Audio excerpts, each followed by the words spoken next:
If the dollar dies tomorrow, how much silver will your family actually have to survive on?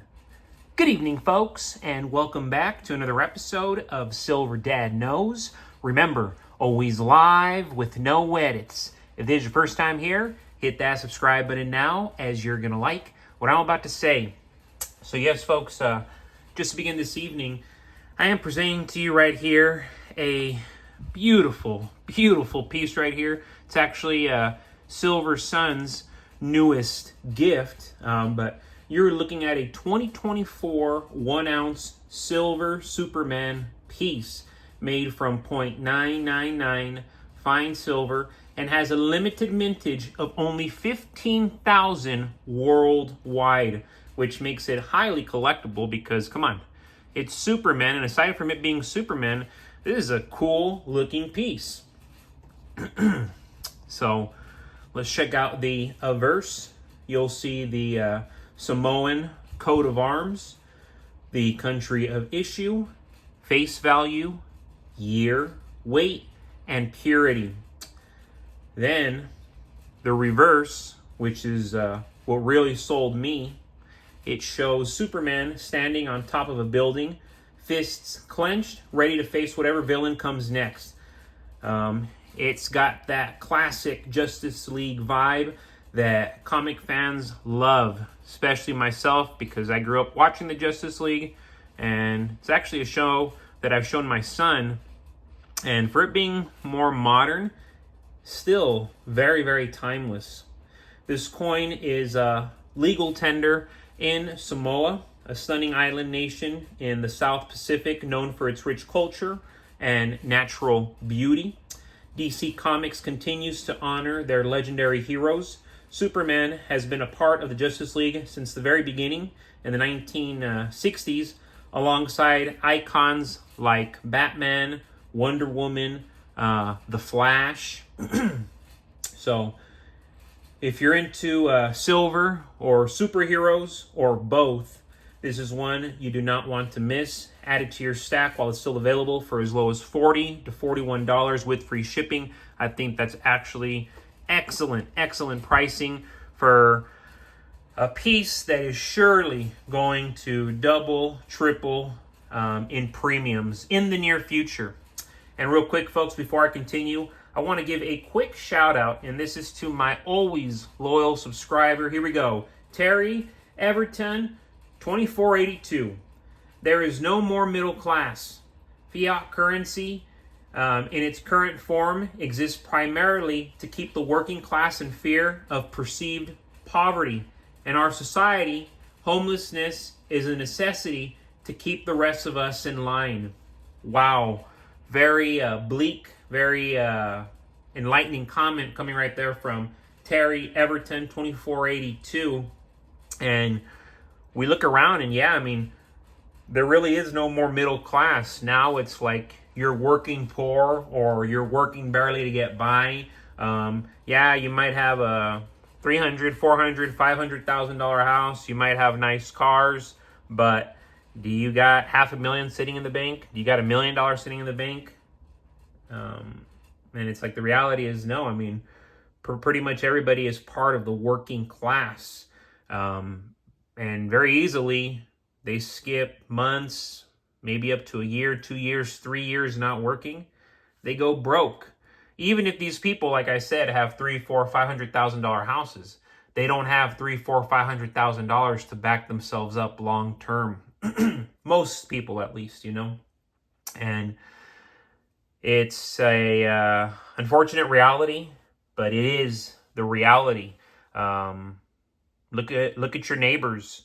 Look at the neighborhoods you aspire to live in. What's sad about neighborhoods I aspire to live in is even though the houses are bigger, more status, quote unquote status, there are so many people in those neighborhoods who are barely getting by, and long term, they're not going to be part of those neighborhoods that they currently live in. You know, yeah, right now they're living amongst people who have $500,000 net worths, $1 million net worths, but long term, they're not going to be able to keep up. And this is happening to a lot of people, and I mean a lot, where I've seen people be on top, they lose it.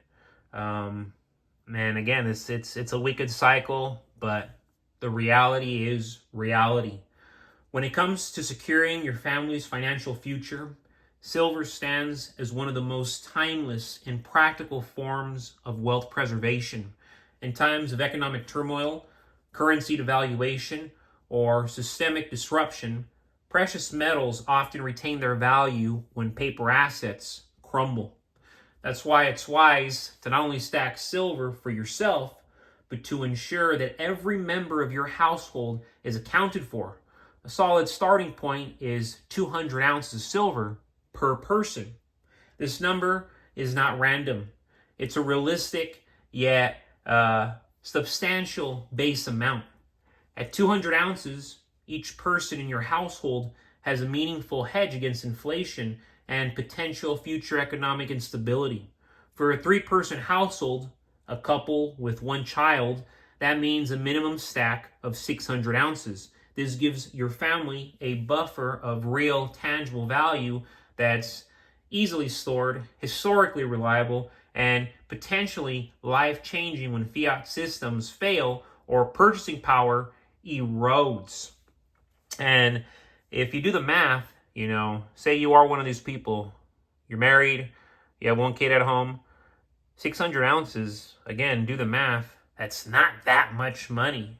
It's a good amount of money, but it's not crazy amount of money where it's out of the reach for an everyday person who is responsible. If you're a responsible person, there's a lot of people that could attain that in a year, 2 years, even if you're in it for the long haul, 5 years, 10 years, so possible, so easy to do.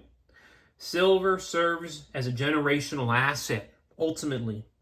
Think about what it could mean for your child's future if they were handed 200 ounces of silver as they stepped into adulthood. Whether they're going off to college, starting their first job, or moving into their own place, that silver will help pay for tuition, buy a used vehicle, or even become the seed for their own stacking journey. It's a built-in legacy plan, one that teaches financial preparedness and responsibility.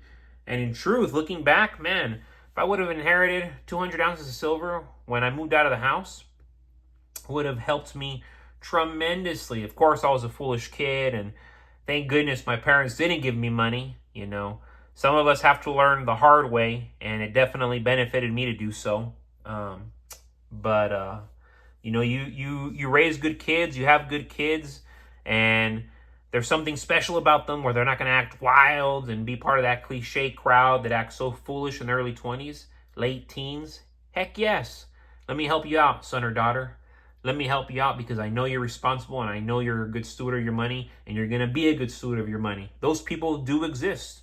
Very rare, but they're out there. Silver is uniquely flexible.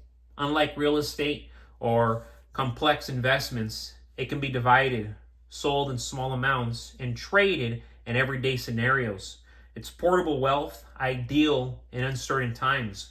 By allocating silver on a per-person basis, you're not only investing, you're protecting each family member individually with something they can eventually hold in their own hands, something that will benefit them long term, especially in one of those circumstances where you may no longer be there. Because ultimately, that's what we're preparing for, right? That's why we stack silver, because one day we're not going to be here, and we want this silver, this gold, this legacy to go somewhere, right? For the time being in this mortal realm. This approach brings clarity to your stacking goals. Instead of a vague target, you have a defined, measurable objective, 200 ounces per person. As your family grows through birth, adoption, or marriage, you simply adjust your stack to reflect those changes. It's a smart way to scale your preparedness over time. In a world that increasingly feels unstable, that is increasingly unstable, silver is quiet strength, and 200 ounces per household member is more than just metal. It's a plan. It's a brilliant, brilliant plan, one that ensures your loved ones aren't just surviving the future, but stepping into it with real wealth in hand. But folks, as always, thank you so much for joining us for another evening of Silver Dad Knows. God bless you. God bless your household. And God bless America.